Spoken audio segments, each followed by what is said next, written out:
Assalamualaikum warahmatullahi wabarakatuh. Di sini bersama saya Wulan Hafifah Putri. Saya Bella Pridayani. Di sini kami akan mewawancarai salah satu pemilik usaha makanan ringan. Langsung saja kita wawancarai. Sebelumnya boleh tahu nama Mbak siapa? Perkenalkan, nama aku Rusu Jelita, biasa dipanggil Rere. Umur Mbak? Aku umur 21 tahun. Usaha apa Mbak yang Mbak jalani ini? Jadi selama ini aku usaha ini, salah satunya Opak Gambir. Opak Gambir itu kayak kue semprong, cuman dia bahannya beda, jadi lebih renyah dari kue semprong lainnya gitu. Kalau boleh tahu, udah berapa lama usaha Mbak ini berjalan? Usahaku udah berjalan sekitar 13 tahun, jadi udah berdiri sejak 2013. Cukup lama ya? Iya. Kenapa memilih usaha ini Mbak? Karena sebenarnya ini turun-temurun sih dari keluarga juga. Terus yang paling best seller dari produk kita kan juga ini. Jadi kita nggak nerusin aja sih dari penjualan keluarga gitu. Usahanya turun-temurun gitu. Ada kendala nggak dalam menjalani usaha ini?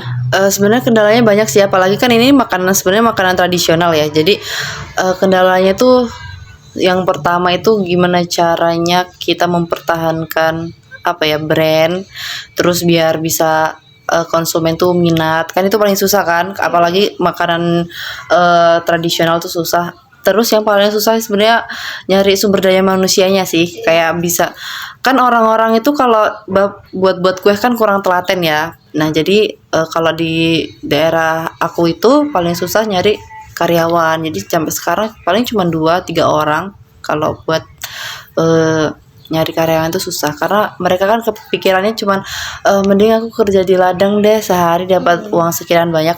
Kalau misalnya buat kue kan dikit kan hasilnya, karena dia sistemnya itu per pak gitu bayarannya gitu, jadi susah nyari karyawan juga itu sih. Tadi kan ada kendala yang dimana susah mencari karyawan gitu. Iya. Itu untuk solusinya gimana ya? Jadinya ya kita kerjain sendiri, sampai sekarang itu dikerjain sendiri satu keluarga. Jadi kayak aku, ibuku, sama cuman 3 orang karyawannya gitu sampai sekarang. Dan kadang sih ada yang saudara, kalau lebaran kayak gini kan banyak pesanan, jadi kadang saudara dimintain tolong gitu. Itu sih. Ada keraguan atau bimbang nggak dalam memilih usaha ini? Kalau selama ini nggak ada ya, karena kan ini turun-temurun, jadi nggak mungkin ada keraguan dan kebimbangan, nggak sih? Iya, benar-benar. Kalau misalnya kan ini turun-temurun ya Mbak, kenapa Mbak mau gitu meneruskan? Karena dia udah penjualannya tuh udah menyebar luas kan, terus brandingnya udah sampai mana-mana. Jadi kalau misalnya nggak diterusin lagi kayak sayang aja kan, dan konsumennya itu udah banyak gitu. Jadi mereka udah, kalau misalnya kita nggak bikin aja ditanyain terus kan sama mereka, apalagi sama toko oleh-oleh gitu. Jadi kalau nggak diterusin sayang banget sih. Kalau boleh tahu Mbak, bisa diceritain nggak sih kenapa keluarga Mbak ini menjalankan ini? Misalnya kenapa harus usaha Opak Gambir ini gitu? Sebenarnya saya juga bingung sih. Tapi dulu kan kita dari Jawa kan, dari Tulungagung sana. Nah di sana itu kebanyakan rumah produksinya itu buat kayak gini, kayak Opak Gambir ini. Jadi terus kita pindah di sini karena kok kayaknya di daerah aku ini belum ada loh yang buat usaha kayak gini. Jadi kita bikin usaha ini gitu. Kalau boleh tahu siapa aja sih target penjualan ini?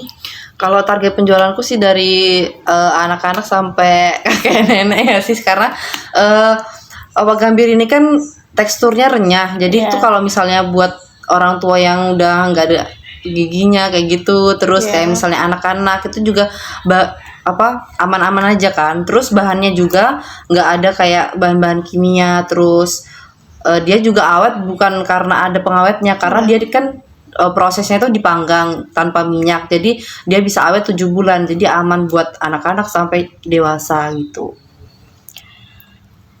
Apa sih pengalaman paling menantang dari usaha ini? Kalau pengalaman paling menantang sih cara dia mempertahankan brandnya itu sih.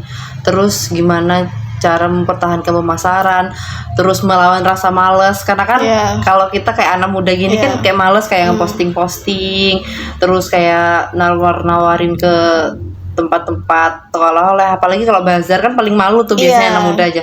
Itu sih sebenarnya kayak tantangan banget dalam hidupku, apalagi kalau misalnya bazar tuh kayak kan tuh rame orang gitu, kadang malu kayak gitu. Gengsi ya. Iya, gengsi kadang. Tapi kalau misalnya kita nggak ngelawan rasa gengsi itu pasti jualan kita apa kalau nggak produk kita kan nggak bakalan jalan Iya. kan selamanya gitu. Jadi kita harus melawan rasa gengsi itu sih. Terus kayak jangan pernah males-malesan. Terus selalu posting jualan meskipun nggak ada penjualnya, setidaknya orang itu tahu kalau misalnya produk kita tuh masih ada gitu. Selalu branding ya. Iya, betul. Terus gimana sih strategi Mbak buat cari pelanggan baru? Kalau strategi kan penjualannya tuh lewat online sama offline. Kalau online itu lewat Instagram, Facebook, karena kan yang Facebook tuh pasti banyak kan, semua kalangan tuh pasti pakai Facebook kan. Kalau untuk ibu-ibu lah apalagi. Nah kalau terus TikTok Shop juga, sama kalau offline itu ada di toko oleh-oleh sama ikut-ikut bazar gitu sih. Itu kalau sekarang kebanyakan di toko oleh-olehnya di Bandar Lampung ini sama di sekitar metro sana. Apa ya yang membedakan usaha ini sama yang lain?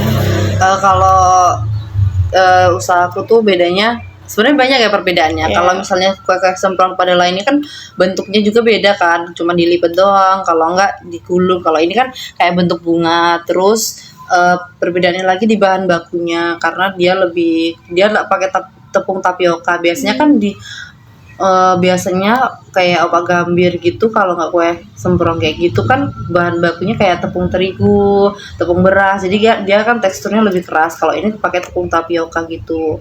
Terus dia nggak pakai pengawet, dan terus kayak perasa dan pewarnanya itu dari bahan alami kayak bunga telang, buah naga, pandan, jahe gitu. Itu sih jadi perbedaan dari Lebih yang berkualitas ya lain. Iya. bahannya. Ada nggak ya kira-kira pesan-pesan buat wirausaha yang baru merintis gitu? Tipsnya?